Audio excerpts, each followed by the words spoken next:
It is the irony of the contemporary India that the drain of wealth that took place during the British reign is much less than the loss incurred since the 65 years of independence. पानी भी ऐसा है कि आता है फिर भाग जाता पानी इतना है दिक्कत जो लाइटिंग बाथरूम के कोई व्यवस्था नहीं है.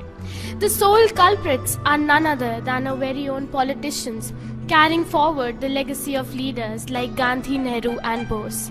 Is this the India of their dreams? Corruption has affected even a mere auto rickshaw driver today.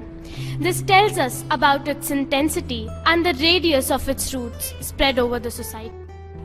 The setbacks of our education and healthcare sector takes us yet another step backward. मेरा नाम भूपेश है. मैं सर्वोदय विद्यालय में पढ़ता हूँ. बहुत गंदी है और वहाँ की फर्नीचर भी बहुत गंदे है. डेस्क टूटे पड़े हैं और क्या होता है दीवारें जगह जगह से गंदी है. जमीन पे बैठाया जाता है और वहाँ की खिड़कियाँ बहुत टूटी पड़ी है. और मेरा साथी का किसी का ये मन नहीं करता कि स्कूल जाके पढ़ाई करे. In the present scenario, it would be a startling coincidence if the daily newspaper is less flooded with shameful cases of corruption and scandals. Today, Indian administration is tainted with scandals. In 2G spectrum scam, A. Raja, the then telecom minister, distributed the licenses to his cronies on a highly preferential and selective basis without any bidding process. In this corruption, according to the reports, the country has lost a whopping 176,000 crores.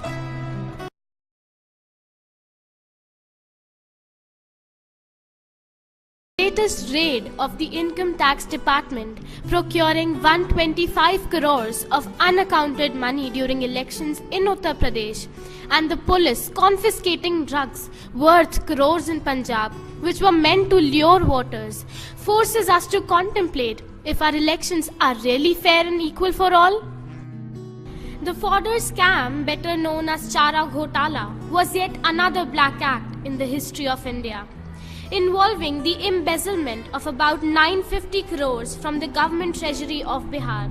It created massive uproar on the implication of Lalu. When 1 in 3 Indians live below poverty line and 40% of hungry live in India, when 46% of India's children and 55% of women are malnourished, does spending billions of dollars on a 12-day sports event build national pride, or is it a matter of national shame? Not only this, the Commonwealth Games were subjected to a lot many questions that are still left unanswered today.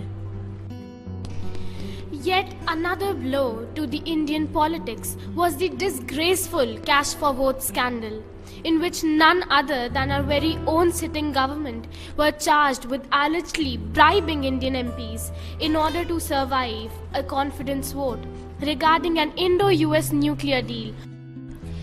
Bribery is another consequence of intense corruption.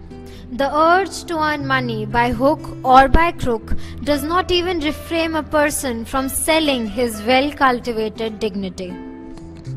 Don't ask what your country can do for you.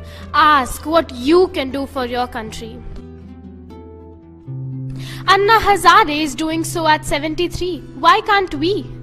Anna Hazare, a symbol of change.